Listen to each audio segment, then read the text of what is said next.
Protein is essential for human survival, a building block for life itself. In Nigeria, catfish has become a major source of animal protein for millions.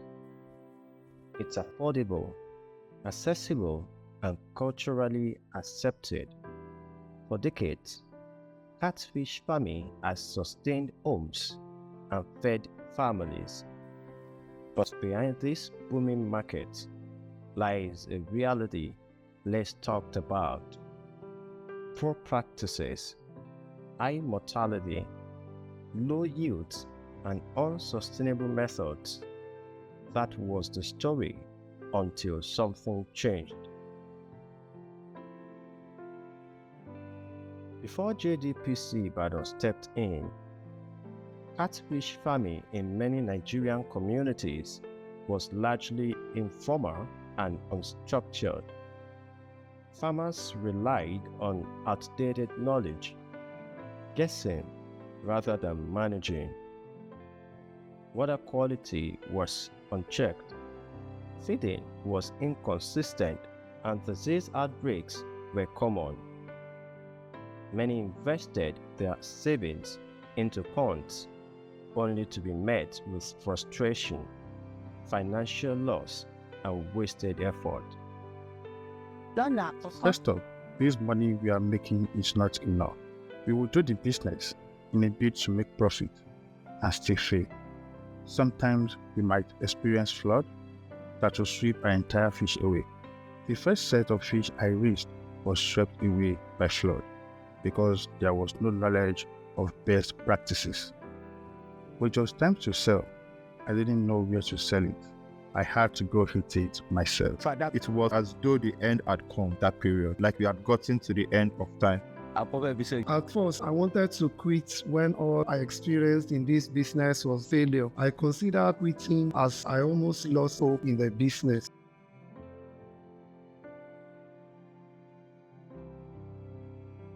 Despite the potential of the industry, most farmers lacked training, access to quality feed, or even a proper business model.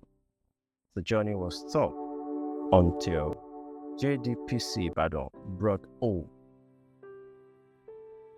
Determined to change the narrative, JDPC Ibadan launched a sustainable catfish farming initiative. The goal: to return traditional fish farming into a thriving agribusiness, one that is efficient, profitable, and environmentally sound. In the last couple of years that we've been working with farmers, we started by identifying their needs, their gaps. We carry out a baseline analysis of the existing situation of fish farming production in Oyo State, in Nigeria at large. And as a result of that, we started the project with pilot phase, where we have just 2 groups that we're working with from inception: 50 farmers in the national Lakpo and another 25 farmers rather in the national Lakpo and another 25 farmers at our Florisha Hen. So after having the pilot phase of the project, we have to upscale the project, but we started by mobilizing farmers and building their capacity to work together in a group. And in the process, you build their capacity on group formation, on heat management, on cooperative management, and even on best aquaculture management practices. Offering first-class mentorship, JDPC introduced best aquaculture management protocols, record keeping, cost-benefit analysis, and even digital tools to monitor fish health and growth patterns. These weren't just trainings, they were mindset shifts. Today, the story has changed. Catfish farmers under the JDPC program now operate with purpose and professionalism. Their farms are cleaner, better managed and more productive. What did you say go today? By the grace of God, today, from the training we received from Squirting and JDPC, they gave us real help. Now, my children are all graduates, and it is through all this training they gave us that we became the happy people that we are today. Those days when we always record failure in our catfish business, we didn't have adequate training that we ought to demo the pond after harvest, to clean and get rid of the waste product in there.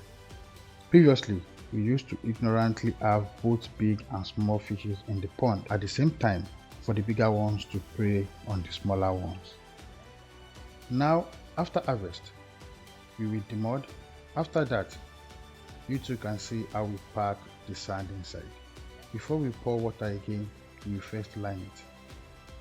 After that, we will wait for about 5 days, after which we will pour the fingerlings inside.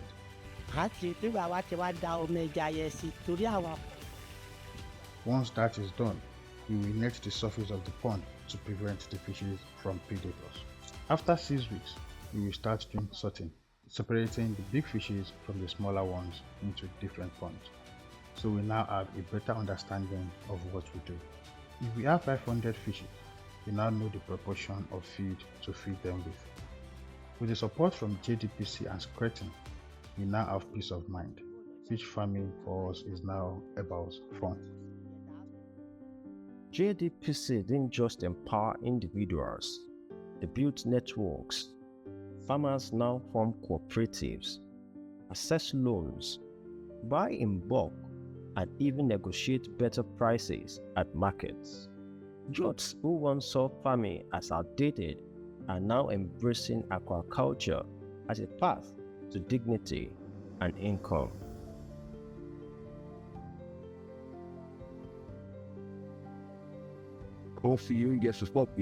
They supported with fins. They gave us technical advice and stand by us by all means, through knowledge, through further trainings on fish farming, and this has served as a means of help for us to manage our water, our fishes, the kind of feed we need to give them, the amount of feed we need to give them, how we need to take care of the pond to avoid infection and pollution, and as well stop erosion from sweeping off our fishes as we used to experience it. They always sent extension workers to us to monitor our farms. They helped us so much that we do test cropping every 2 weeks so as for us to have record keeping. This helps to ascertain our level of profit and also confirm if our fishes are growing or not. So we no longer have cases of runs. We identify that early enough, and this helps us not to spend our capital inappropriately.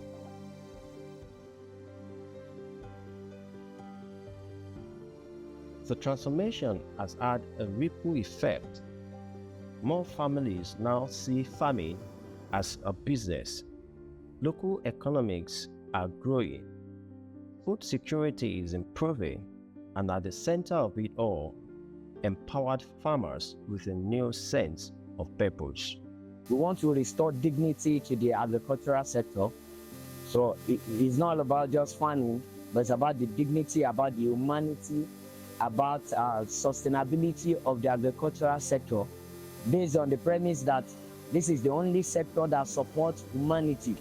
Without food, you cannot do anything. No matter your profession, no matter the area where you work in life, you can't do without food. So whatever an individual in any household is eating, it should be something that is good for the for human existence. So it's about bringing generations that are coming behind to see the need for them to be part of this movement, doing it in a better way that will bring about life and sanity.